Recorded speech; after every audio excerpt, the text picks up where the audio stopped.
আমি আমার পিএইচপি ক্লাসের ভিতর স্কোপ নামে একটা ফাইল তৈরি করি। ফাইলটা সেভ করি scope.php। এই জায়গায় আমরা পিএইচপির বিভিন্ন কোড স্কোপের যে কোডগুলো আছে সেই কোডগুলো দেখব। পিএইচপির বেসিক সিনট্যাক্সগুলো, পিএইচপি। এরপর হচ্ছে আমি একটা ভেরিয়েবল নিব নাম্বার নামে। Number is equal to suppose ধরি 8।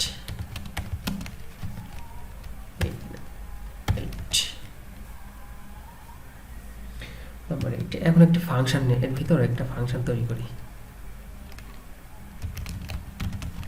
ফাংশনের নাম দেই ক্যালকুলেশন। এই ফাংশনের ভিতর আর একটা ভেরিয়েবল নাম্বার নামে তৈরি করি। Number is equal to suppose ধরি 10 এবং জায়গায় দিই another number. Number is suppose ধরি যে 20। দেওয়ার পর এই দুটো নাম্বারকে আমি যোগ করব। এই যে ভিতরে ফাংশনের ভিতরে যে দুইটা ভেরিয়েবল আছে সেই ভেরিয়েবলটাকে আমি যোগ করে দিব, অর্থাৎ $add number number is equal to এই যে প্রথমে যে নাম্বারটা দিয়েছিলাম, এখন একটু বোঝার দরকার আছে। NUM নাম্বার প্লাস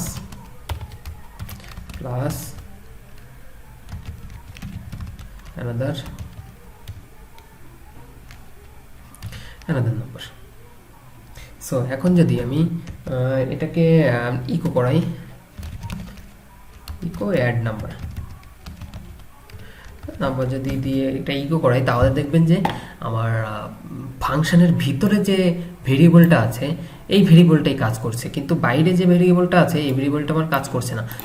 চলুন তাহলে হয়ে যাবে হচ্ছে 10, তাহলে এই যে 10 প্লাস 20 টোটাল হবে হচ্ছে 30। আমি যদি এখন এখানে পিএইচপি ক্লাস ক্লিক করি, স্কোপের ভিতর যাই, আপনি দেখতে পারবেন যে আচ্ছা সরি আমি একটা মিস্টেক করে আসছি।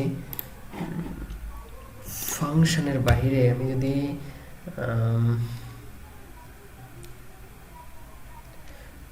ক্যালকুলেশনকে আমারই করতে হবে, ডিক্লেয়ার করে দিতে হবে ক্যালকুলেশন। এখন যদি আমি ইকো করি,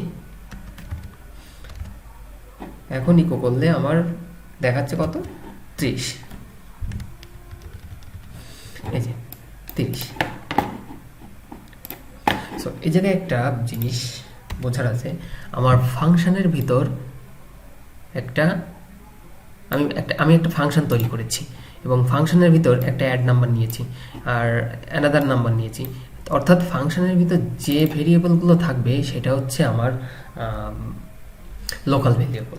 এটাই হচ্ছে এই যে নাম্বারটা ফাংশনের ভিতরে সাধারণত যে নাম্বারটা থাকে সেই নাম্বারটা হচ্ছে লোকাল ভেরিয়েবল, হ্যাঁ, স্কোপ। এবং এই জায়গায় আর একটা জিনিস আমরা করতে পারি। এবার গ্লোবাল ভেরিয়েবল দিকে যাই। গ্লোবাল ভেরিয়েবলটা হচ্ছে আমি যখনই হচ্ছে এই নাম্বারটা রাখলাম, হ্যাঁ, রাখার পরে এখন যদি এই যে উপরে যে নাম্বারটা 8টা রেখেছি এটাকে আমি এই জায়গায় ডিক্লেয়ার করে দিব। গ্লোবাল যে অ্যারেটা আছে অ্যারের মাধ্যমে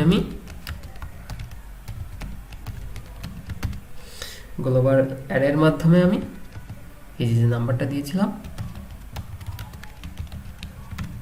নাম্বারটা আমি ডিক্লেয়ার করে দিব। এখন যদি আমি অ্যানাদার নাম্বারটা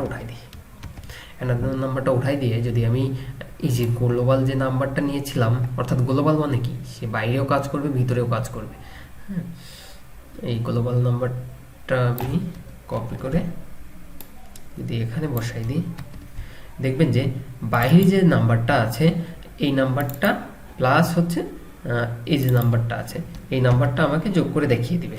সো চলুন আমি যদি রিফ্রেশ দিই তাহলে এখানে অ্যান্সার আসতেছে হচ্ছে ইকো করে দেখাবে আমাদের। এখানে যদি লিখি যে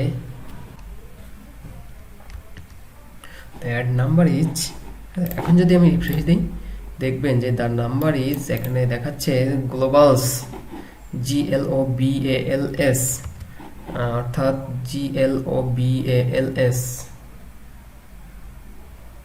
ডলার, ও আচ্ছা সরি, এই জায়গায় টেস হবে, আমার মিস্টেক হয়েছিল। এখন যদি আমি দেখা অ্যাড নাম্বারটা পাচ্ছে না, আচ্ছা ইকো অ্যাড নাম্বার কন্ট্রোল-C এবং এখানে কন্ট্রোল-V করে দেয়।